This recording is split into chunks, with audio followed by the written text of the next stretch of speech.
Hey, Composing Gloves here, and in 10 minutes, I'm going to show you everything you need to know about Massive to get started. This is a series, or this video is for people who have worked and have a grip on some basic sound design concepts. If you're a really basic person, you're probably going to want to go for a much longer video because I'm just going to breeze through stuff. So here we go. Now, I might as well show you this. There's presets. This is where you pick your presets if you don't already know. And you can do that here as well and choose by category to find your presets much faster. You can audition them by double clicking and then changing the macro knobs to see if it's a sound that you can work with or can change to do what you want it to do. If you do change a sound, you're going to want to click save as because you don't want to overwrite the original preset unless, I don't know, you hate that preset and you want it to be different. But that's what that is. So let's get going into the gears and cogs. So these are your oscillators. And you have a modulating oscillator. So they're built off of wavetables, and you can select your wavetables here. In the wavetable, you use the wavetable position knob to select the waveform in your wavetable, or you can automate this to like morph through them. There's a whole bunch of different kinds, and you kind of audition them as well by pushing these little back and forth buttons if you don't have like a specific wavetable in mind.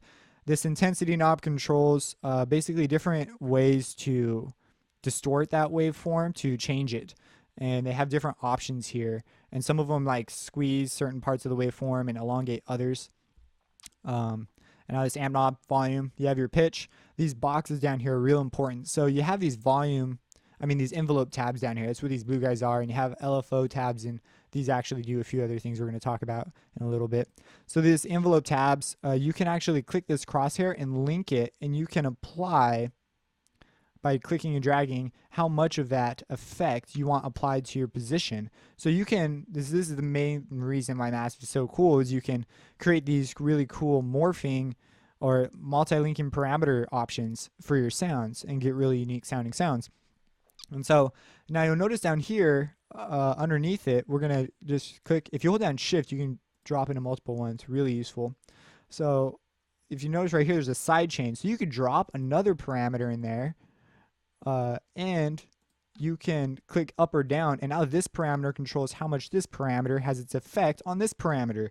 So I know, like, whoa, it's like holy cow, but that's what that does. So you can create really unique sounds. You can maybe put an LFO there, and now it's like moving back and forth this parameter while it's controlling this parameter through a volume envelope. I mean, I don't know, whatever you want to do. So that's what that does. Make sure that you have up or down, and you tell it how to interpret it if you want it to like go up with it or whatever. So, and you can turn that on and off. You don't have to use a side chain. You can use it just as a regular modulation source if that's what you're after. Now you have pitch. If you hold down Alt, you can move through it in octaves, and then you have like your course change. Double click any parameter to set it back to defaults. So that's what your oscillators do. Now, before we go into the filters, let's talk about the modulation oscillator. This is pretty much FM. You have your ring, mod, phase, position. This generates an audible wave tone. Very important to know. So you can set that here and again change things. By clicking on your different options, you pull up the different knobs for each one, and you can only set them to one oscillator. So you can have like ring modulation on 1 and 3. But I mean, it's not that big a deal. Just so you know, this does work by sine waves. So if you're looking for like some more in-depth frequency modulation, I suggest maybe layering it with like an actual FM plugin like FM8 or like Citrus or something. So yeah, so you can choose those here, turn them off, turn them on, frequency modulation. So that's what that does. You have a noise filter, or a noise oscillator, generates various waveforms. Changing the color gives you great sounds. Just be creative. It starts with the amp all the way off, so you're gonna have to turn the amp on. So now let's talk about these filters. So filter 1, filter 2, and then in the middle. So this filter 1 basically send it to filter 1 exclusively, filter 2 to filter 2 exclusively, and vice versa. This goes to both.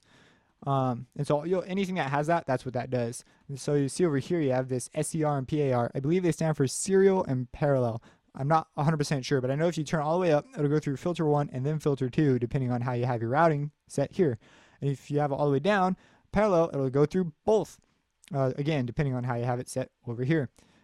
This knob over here might also be the source of your problem if you don't know. So this mix knob basically controls the mix between the two. And so sometimes if you're new, finding out how to get filter 2 to take its effect the way you want it to can be extraordinarily annoying. Another cool thing about these is they have boxes, so you can actually modulate these sources and achieve really unique sounds. Now the filters, not going to explain the whatever you call these things, the filters. So I mean, you click them, you got to experiment. That's just the only way you're going to learn what they do. So, and as you see other people use them and stuff, you'll be like, oh yeah, okay, so that's a good use. And you can turn them on and off the same way. They automatically name themselves. If there's no parameter, they'll just say not available. I don't know of a way to assign an additional parameter right there, so you're just gonna have to kind of deal with the settings they give you. Kind of a bummer. So that's what those things do. And let's move on. So besides this mix knob, which I just explained what it does, we're going to talk about this feedback in the bypass up here. So these things and these inserts all are attached to what's over here. So if you come down here to these tabs, there's this routing tab. So each of these have inserts. So you can choose where certain things are introduced in your signal chain. So if you want like your feedback, which is this FB, it's not Facebook, it's feedback, it'll change where it's introduced. And if you want like a particular oscillator bypass, maybe you want like, and you can modulate how much this bypass is on or off using envelopes or LFOs or whatever. So you can create some like really cool maybe gated effects or whatever you want to do, or sequenced effects. And you can even do that with the noise. So you can bypass noise, turn that on and off. So that's what the bypass knob does. Basically, turn the volume all the way off, turn the volume all the way on. Like not much to it. The inserts. Now these are the inserts down here, dry, wet. You should already know what that does. You turn them on, you have mostly sample gain, distortion. There are some filters down here, and they pop up, and you can modulate them and create signal chains and stuff. So you can introduce where those are. You can choose where those are introduced into your signal chain. If you want to skip the filters or do something weird, I don't know. These arrows control where the bypass is reintroduced if you have it reintroduced. So yeah, that's what those things do. Let's go over here, filter effects. So over here, just so you know, there are two effects slots, internal effect slots at least, and the tube distortions are in the first one. They're not in the second one. All the other things though are in the second one, like your reverb, things like that. Some of the effects are great. Depends on what you want to do. Sometimes they just don't do what you want them to do, so you might have to use third-party stuff. You just click them, they'll pop up. You can create more signal chains and side chains and do all sorts of madness, and that's what those do. Now the EQ, pretty basic EQ. If it serves your purposes, great. If it doesn't, you're gonna have to turn it on if you want to use it with this, with again the blue button, super important. So now let's go ahead and talk about the envelopes. So if you come down here, there are 4 volume envelopes, and you can control the attack, shaping. They also have these slope. You have to turn on here with the looping. You can actually morph at the end of your waveforms. I haven't used this a whole bunch, but I know some really cool effects can be achieved with it. So check that out. Delay. There's a bunch of stuff here, but I mean, it's an envelope. Like, you know, there's just like every other plugin you've ever used. So again, number 4 is your major envelope because it's been linked by default to your master amp.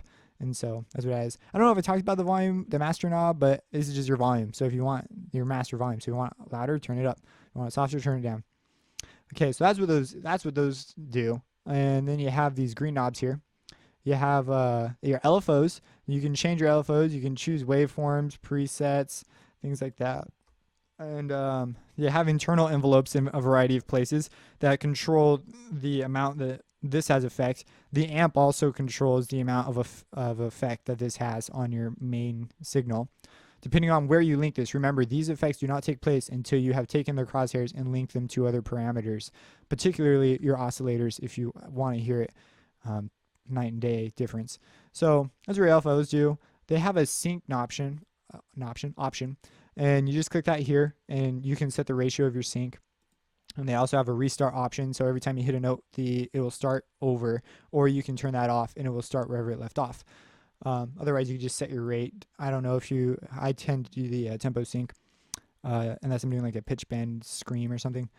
So you have over here, you have, now this is where the steppers, so you have a little LFO. This is where the stepper and performer are hidden. This, like, oh my gosh, this is the biggest pain in the butt for me to find. But once I finally found it, I was like, oh my gosh, that's where that was. So, so you can set up your performers, so your ARPs and stuff. Again, the sync, universal controls, amps. Again, they have boxes here, so you can modulate these sources with other parameters. So very useful. Performer and stepper, which is basically your arpeggiator if you're going to make an ARP. And now we're going to talk about the tabs. So you have an oscillator sync gate right here. So I went over here to the oscillator tab, obviously, and you can click that. So now all your oscillators will start at the same position. You can even set the position custom. Beware of oscillator phase cancellation if you're using like similar waveforms or whatnot. The pitch bend right here is for if you're using an external MIDI controller, it controls the range of your pitch wheel, of your mod wheel. So how much, if you have like a pitch bend attached to that. So that's what that does, the range of your mod wheel.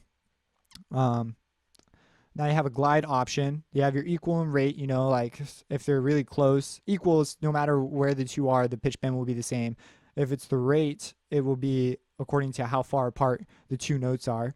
And then you can set the time as well. So this will also influence the amount of time it takes to do the pitch bend. You have a vibrato option here. By default, they have something set up. You can change it if you want. And another internal envelope. Neat thing, you can also link the internal envelopes to other things. So I guess you technically do have more envelopes at your disposal if you want them. These two tabs, I just never really touch. So I'm just not going to talk about those. The voicing tab. So you have, this is where you set your voices. I believe voices in sets of 4 are easier on the CPU. Don't quote me on that. It might be like 3 or something else. I believe it's 4 though. And you can set that up. Your monophonic options are right here if you want like a lead with your monophonic stuff. And then you can change your monophonic options further by the trigger options down here. So if you like click on notes or you click additional notes, what the program will do to those notes. So, and then you can, if you're looking for a dance lead, you can spread it. The unison spread for the pitch is right here, and you can set the range. You can set it to centered, so it centers on the fundamental or the chord for each note in the chord. It's up to you. Wavetable position spreads out the wavetables.